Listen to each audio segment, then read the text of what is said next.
Any thoughts po sa nangyaring hearing? Ayun lang, sige, sagutin natin. Sige. Sinungaling daw. Sagutin natin. Hindi pa ako nagsisinungaling.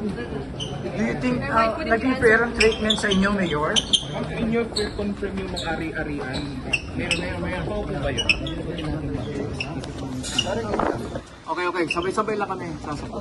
Ma'am, do you think naging fair ang treatment sa inyo dito sa hearing? No comment on the treatment, pero papatunayan namin na Pilipino si Mayor Alice Go.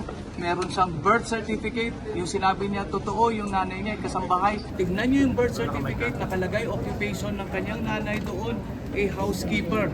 Meron siyang Filipino passport, wala na siya ibang passport. So now, the burden of proof transfers to the accuser. Napatunayan nila na peke yung mga hawak naming dokumento. Yung kanyang birth certificate, yung kanyang passport, ilang beses na po yun na-renew.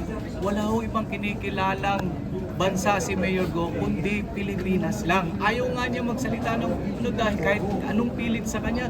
Dahil ang mother tongue niya ay Tagalog.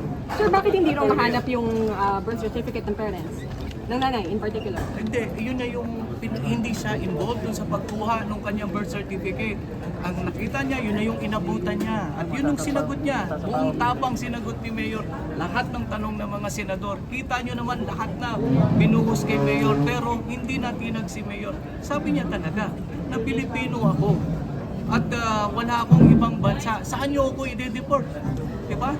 Pilipinas lang. Ito lang. At hindi niya iiwanan yung Bamban Tarlac. Yun lang po. Maraming salamat. Mayor, you confirm. Iwanan mo Bamban. Sir, yung sinasabing pagsisinungaling po. At ako po ay isang Pilipino. O, yun lang po. At Maraming lalong-lalo salamat. na po hindi po ako spy. Okay, yan. Ulitin mo, Mayor. Ano sinabi mo? Ako po ay isang Filipino at hindi po ako spy. Thank you.